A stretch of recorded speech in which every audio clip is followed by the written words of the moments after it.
Hello, Enid, and welcome to another City Update. I'm Derrick Silas, the host, and here with me today is Assistant City Manager Scott Morris. Welcome. Good afternoon, Derrick. It is a cold, cold day out, and I think it might be more slick now than it was earlier this morning. It is not good out there. So if you're sitting at home, if you don't have to be anywhere today, it's a good day to stay warm and sit at home and get some soup going for the supper tonight and just stay in the house. Yep. Speaking of the weather, let's jump to our community concerns section, the inclement weather closings. Right now, what do we have closed? We've got our recycle center over off of Grand. That is closed today. It is We'll have to see if they can open tomorrow, but it's closed for today. All of the EPTA services are also closed today.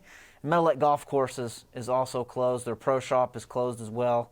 They may open up the pro shop later this week, but right now everybody's closed there. So yeah. I would also just like to remind people to be patient with our services throughout the day. If today is well, I guess today is not a regularly scheduled trash day, but starting tomorrow, when the regular trash schedule is out, be patient with the trash truck drivers, and it's going to take them probably a long time to get all of the trash picked up with the roads the way they are. So be patient with us, and we'll get to it. And speaking of the roads, I know that ODOT was out earlier this morning doing the main highways, state highways, and the City of Enid is also out, is it not correct? Yes, we've got our roadway maintenance crews, and they're fully staffed and working 12-hour shifts, and they'll be on rotation and continue to run as much as they can. I know they're sanding down our arterial streets as well and trying to make it as good as it can. I noticed that most of the arterial streets, they're not too bad, but in the residentials, they're really bad, and it's gonna take some time, and I'm not sure if the sun's gonna come out and help us or not. I know. We'll just have to see. Yep. So also, let's jump tomorrow is a big day. It will be the municipal election. So for wards 3, 4, and 6. So and the elections will be. They'll be open from 7 a.m. to 7 p.m. Those precincts. So we're encouraged everybody to go participate in the city local elections. You got anything to add on that? Oh, it'll just be exciting to see how that turns out. I know that from the city perspective, there is going to be at least 2 new commissioners, maybe 3.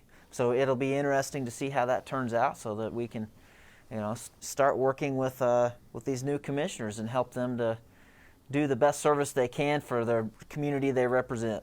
And the budget season will start shortly, and also they'll take office in May, probably the first meeting in May, right? Correct? Yes, and we are encouraging all of these candidates to attend as many city council meetings as they can. We'll be trying to, help educate them on our budget process and what's important, so that they can jump right in and help us make some good decisions and move things forward for the city of Enid. Okay. Also, the President's Day is coming up next Monday, and the city offices will be closed. There are a number of us to be closed. The library and animal welfare, the transit will not be operating buses, Metal Lake Golf Course, and the recycle center will be closed. However, the landfill will be open from 8 a.m. to 2 p.m. And at least that's for right now, according, depending on weather. I don't know, landfill may close, who knows, but. Yeah. Okay. There are some other road closures and constructions that began earlier this week and last week. Concrete repairs prompting a street closure at 1029 Lisa Lane. Then we have the second one is a partial intersection closure for a new water line at Madison Street and Park Avenue. And then we have a portion of the United States 412 highway near Cleveland Street closed for utilities works. Now, all of these will probably be extended because of the weather. Yes, it is definitely a concern when it's this cold. If there's anything requiring a concrete pours, generally when it's this cold, they're not out there pouring concrete like this. So I would expect that these projects are going to be delayed through the weather and will be extended, like you said. Okay. All right. I'm not many those who love the library. The library is having a celebrating Black History Month with the Smithsonian poster exhibition. I have not been over there yet, but they do have some nice what do you call it, displays up. They have began doing more things with displays, and the library is really nice. If you guys haven't been in there lately, it is a good looking place. It's clean. It smells good in there. I mean, they are ready to come in there and help you with anything that you want to find and look at. And they've got some good plans for 2021. I'm excited to see what all the library continues to do, and they really want to reach out to our community and engage. And so I would encourage any of you who are interested to go out and visit them.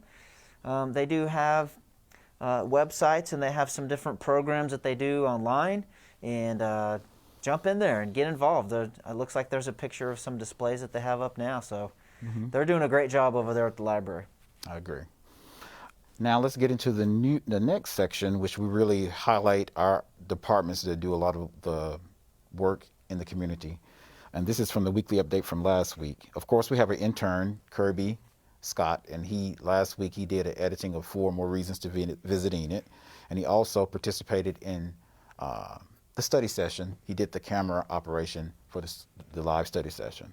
You know, it seems like some interns, they take a while to find their feet, you know, and it really takes a lot of work to get an intern up to where they need to be. But Kirby has just really jumped in and just kind of cannonballed into this department, and he's just working on a lot of different projects. So Thanks for all of the things you're doing for us, Kirby.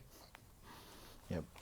And the Human Resources Department is recruiting for 7 positions currently, as you can see on the screen.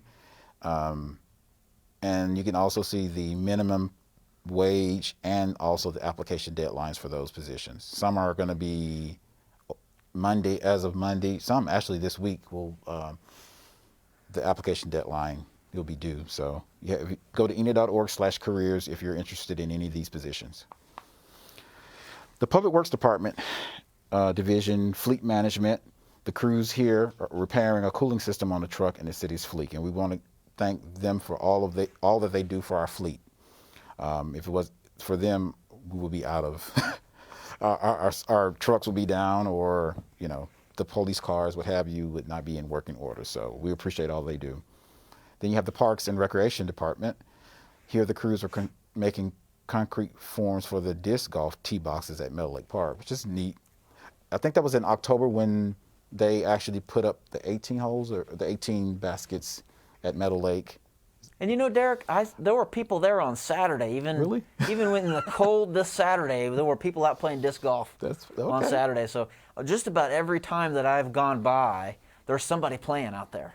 I ride my bicycle a lot, and I end up riding on that trail that goes around that part. Yeah. And there's almost always someone playing disc golf over there. So even it might be cold and windy, there's someone out there. So I'm glad that we did it. It's popular, and again, all you need to play, you need to go by and get yourself some discs, and it doesn't cost anything. You can just take your family out there and play some disc golf. And I think there's an app called UDisc that they can see where all of the locations are for the, I think it's 18 baskets or whatever. That's neat. Yep. Also in the Public Works Department, the stormwater and roadway maintenance crews began asphalt last week on North 3rd Street between East Princeton and East Cornell. That is finished. I drove on that road on Saturday, so I was just wanting to go check it out, and it was open, and so I just went ahead and drove down it. So it's a nice, smooth road. I'm sure it's way, way better than it was before. You know, as we all know, there are some roads that are deteriorated, and we want to make a big effort in 2021 to do a lot more of this kind of a project right here. So that's going to be the challenge. We're going to try to keep that machine going. Obviously today it's just too cold, and wet to try to do some things like that. But that's our big goal for 2021. We really want to make some big gains in infrastructure. So very good.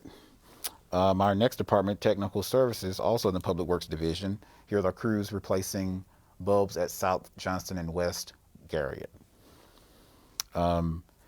In our Public Utilities segment or division, we have Solid Waste, and they finished grinding brush at the 10th Street location, which is very good, from the ice storm, all that brush from the ice storm. Mm-hmm. And still a lot more at the landfill. They've still got a lot more to go at the landfill, but now they've got more equipment. They can focus in on that, and that was a big project undertaking just to grind up the stuff that was on 10th Street there. So, yeah, great job. Yep. And also now our utility maintenance department doing repairs on the service line. And as you can see, last week, all of the different types of calls and what have you that they worked on last week. Water production. Here's water production. The pumpage for the week was 49,900,830 gallons, lots. And there you see a crew member troubleshooting some equipment. So that's all for our department segment. Most people are still interested in what's going on in the health area as far as coronavirus and what have you. So the numbers for coronavirus for the Enid area, total confirmed cases of 6,398, 58 deaths, 5,943 recovered, and 397 active cases. And just a little bit more over that in the county. So just remember that we're still in phase 2, I believe. For the vaccines, yes. For the vaccinations, which is good, and I don't know when we're going to move to the next. We'll hear from Garfield County. I would think it will still be quite a while because there are a lot of people in phase 2 that we haven't even gotten to. Mm-hmm. Teachers are in phase 2. Most of our Garfield County and Enid Public School teachers have not been vaccinated as of yet. I know that we're really trying to make some efforts to get that done, maybe even before spring break. But the state is who gets to decide when we move from phase 2 to phase 3. So it isn't done by counties alone. Mm-hmm. And there have been a lot of vaccinations in Garfield County. I think well over 24,000 vaccinations so far. But that doesn't mean that 24,000 Garfield County residents have been vaccinated. There have been a lot of out-of-town people coming into our county from Oklahoma City area or Tulsa and getting their vaccinations here in Garfield County. And there's really we can't really turn those people away. The health department can't. But it's just an interesting scenario when you have when you're trying to do these vaccinations and keep people safe and keep people from traveling and exposure, and they're coming into Enid from all over the place to get their vaccinations. But maybe that also speaks to how well our Garfield County Health Department is doing. Mm-hmm. If the ease of how they do it is bringing people in from other counties. But we're going to continue to vaccinate. I know there's still over 65 population is being vaccinated, and we'll move on to those with more complicated health histories, and then school teachers, and then there are some government that are in there before we move to phase 3. So hopefully we'll still continue to get in large shipments of vaccinations and keep that going. One of the best things that you can do if you're interested in a vaccination is go to oklahoma.vaccinate.org. I think or that's vaccinate.oklahoma.gov. I had it wrong. Vaccinate.oklahoma.gov. I had it completely wrong. All right. Go to that website, and there's a questionnaire. I filled it out myself. It'll probably take you 6 to 8 minutes to go through the questionnaire. And then they'll have your information, and whenever it's your turn to go or to get signed up, you should be notified. I have not been notified, so it's not my turn yet. But go ahead and get your information in there, and that's probably the thing that they're asking people to do the most, is if you're able to get onto that website and fill out the questionnaire to do that. Okay. Very good. On COVID, there's a question coming out here about potholes. Just want to remind everybody that they can always utilize SeeClickFix if they see a pothole, and it'll route to the roadway maintenance department, and that department handles the potholes if you can see any potholes. Someone said about potholes on 10th Street, so just want to remind them. We actually put out a video last week that explained the process of streets. It's a summary of how the process works when it comes to potholes and a little bit about the streets. So, any more comments for you? I don't know if we've got a phone number that we can put on the screen for the public utility or public works department. That number there. But there is a segment of our population that has trouble getting on and using SeeClickFix. That is obviously the easiest way for us to get the problem noted and take care of it. But if people want to call in to the Public Works Department, they can take those by phone and get that done that way as well. I don't have that number right off the top of my head. I'm thinking it's like 7301 or something. But anyway, maybe by the end of the show we'll be able to bring that phone number up on the screen. And if you can't use the SeeClickFix app, you can still call those potholes in. That is not our preferred way to do it, but for those out there that that's their preferred way to do it, we want to hear from you. We want to be able to fix those potholes that you report as well. So, and they can always call our main number 234-0400, and it will route them to the solid waste. That's right. Not solid waste. The roadway maintenance department. So, do we want to talk a little bit about the council meeting coming up? Sure. So we've got several things on the study session that will be on the I believe it's February the 18th is the next meeting. We're going to be doing a financial update to kind of let the mayor and commissioners know how the city's doing year to date on sales tax and on different things like that. We're getting ready to, it seems like it's the beginning of the year for most people because it's the beginning of February, but for us, we're thinking, all right, in June is the end of our year, and so we've got this much money left in our budget. These are the projects we want to finish before June the 30th, and it's about this time of year that we're really thinking hard about what do we want to do for our next fiscal year? What kind of big projects do we want to do? And we're not really going to be talking about the new projects that we want to do on this study session, but we're going to be talking about where we are right now, what we might have left in the budget to spend on certain things. We're going to be hearing an update from our engineering department on our capital improvement program. And like I was mentioning, that might be a summary of what projects have we completed so far that were already budgeted, and do we have a few projects that are in process?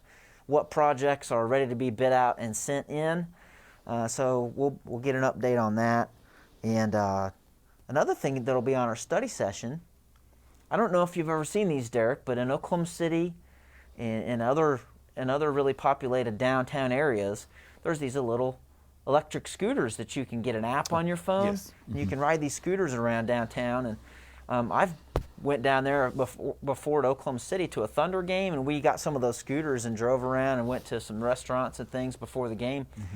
And we are having bird rides come into Enid, and they're going to have a presentation. We're going to look at what they have for those electric scooters in our downtown. So that's a big possibility that Enid could see something like that happen in our downtown, and maybe around the university area as well. And I can definitely see people utilizing some scooters in downtown Enid, and that'll be exciting. I know there will be some people that are excited about that kind of thing. Yeah. So that's what we're doing in our study session. There are a few items of concern that I know will be on the main agenda on February the 18th. One of them is we have a third round of CARES Act funding. It's $307,000 and some change. And we will be awarding more money to CDSA and to Catholic Charities to help people who, because of COVID, might be experiencing difficulty paying utilities or might be having a hard time paying their rent. And so those programs will have another contract and have more funding to help residents out that have been impacted by COVID. And so if that's you, I would definitely contact CDSA or Catholic Charities. They haven't had these contracts signed yet, and I don't know if they have any funding left, but they will have more funding coming up soon. Okay, that's very good. Another thing that will be on the agenda, of course, we're still not through with COVID. The numbers have actually gone up a little bit in the last week that we already looked at. But these masks that we've been talking about and that have been so divisive in our community, that current mask mandate that has been passed, it expires at the end of this month. And so on February the 18th, the mayor and commissioners will be looking again at an extension for the mask mandate that we have here in Enid. And I don't know the particulars on what's been drawn up or the thought of how long that it may be extended. Probably 2 to 3 months, my guess. I have not seen anything. But they will definitely be thinking about whether or not to extend that mask mandate. So that will be talked about on the February the 18th meeting. Awesome. That's about all the updates I've got for the meetings that are coming up. I know that by next week's meeting, it'll just be days before the next council meeting. So there'll be more information next week if you'll tune in on Monday. And normally, I want to remind everyone, normally our council meetings are on Tuesdays, the first and third Tuesdays of the month. But because of President's Day next Monday, the next council meeting is actually Thursday, February the 18th. Okay, very good. Yeah. Okay. Do you know much about the ERDA? The grant that we have, is it due this week or was it already due? I have to ask some questions about that one. I'm afraid Okay. I'm afraid I don't have the right information right now. Okay. That's what I was asking. Okay. Well, appreciate you for all your updates, and we appreciate everyone in the city of Enid for joining us for this city weekly update. Join us next week, next Tuesday, because we'll be closed on Monday for President's Day. So join us next Tuesday at 1:30 p.m. for another update. Have a good day.